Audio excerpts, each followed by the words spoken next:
Bonjour, Gilles ici pour actualité-dvd.com. Je vous parle du combo Blu-ray DVD de Wajda, le film de Haifa Al-Mansour est distribué par Sony Pictures et met en vedette Ouad Mohamed, Reem Abdullah et Abdul Rahman Al-Gohani. Sorti en magasin le 11 février 2014.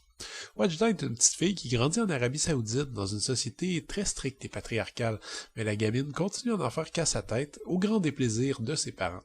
Sa dernière lubie, c'est de pouvoir s'acheter un vélo afin de pouvoir faire la course avec Abdullah, un petit voisin du quartier. Mais ça sera pas chose facile dans un monde où les femmes respectables doivent se tenir au plus loin de ces jouets réservés aux hommes. Il y a quelque chose de magnifique dans ce projet cinématographique unique et ambitieux. En fait, selon toutes les apparences, Wajda est un simple drame social, sans flafla, sans effets spéciaux. Pourtant, sa production et son tournage ont été quand même parsemés d'embûches et de défis qui auraient fait réfléchir à deux fois des grands meneurs comme Peter Jackson ou Steven Spielberg. Pourquoi? Wajda est le premier long-métrage tourné entièrement en Arabie Saoudite. Le choix de ce pays peut paraître évident puisque c'est là que l'intrigue se passe, mais il faut pas oublier que le média là-bas est assez contrôlé et qu'on n'y retrouve en fait aucun cinéma en tant que tel.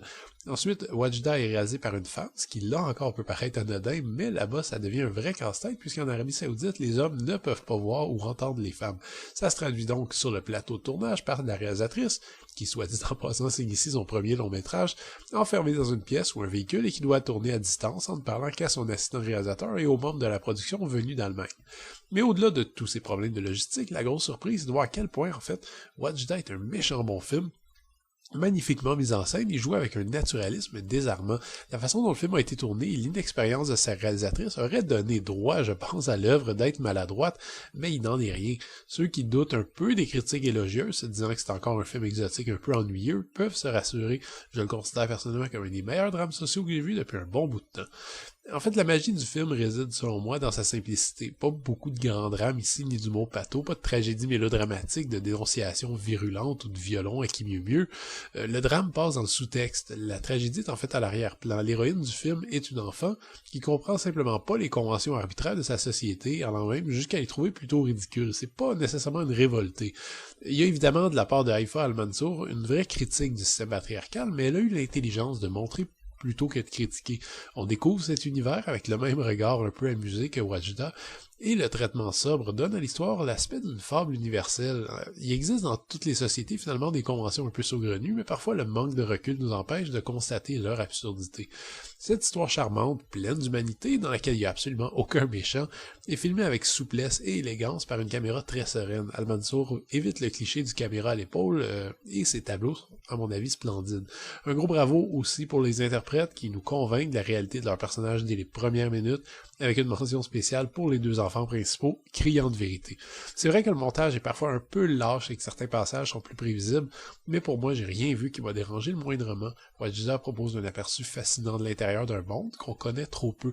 En plus, cet aperçu est très loin du misérabilisme qu'on a l'habitude de voir.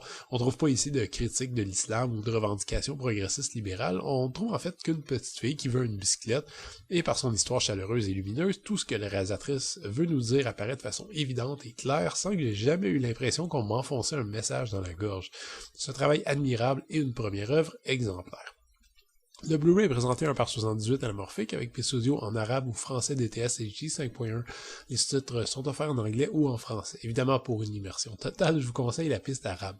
Sincèrement, je suis jamais déçu des sorties des films étrangers chez Sony et c'est pas avec Wajda que ça va commencer. Leurs bonus sont généralement peu nombreux mais extrêmement intéressants et c'est la même chose ici. On trouve donc une piste de commentaires de la réalisatrice sur l'entièreté du film et une éclairante séance de questions avec la même réalisatrice. Si vous n'avez qu'à garder un bonus, par contre, je vous conseillerais le making-of de plus d'une demi-heure qui détaille le tournage assez épique pour un petit film de cette envergure. Le film est offert dans cet ensemble en Blu-ray ainsi qu'en DVD. C'est facile de voir Wajda comme une simple curiosité ethnique et technique, une petite chose étonnante qui n'a d'exceptionnel finalement que l'histoire entourant sa production. Mais ne vous y trompez pas, le premier film de Haifa Al-Mansour tient la route sans problème, indépendamment de ses conditions de tournage et mérite aisément tous les compliments qu'on peut lui donner. C'est une fable sociale magique, à hauteur d'enfant, qui évite avec adresse les facilités habituelles et nous propose une réflexion tout en nuances sur les carcans sociaux que l'on dresse nous-mêmes. Tout amateur de cinéma profondément humain va y trouver son compte. C'était Gilles, merci, bon visionnement.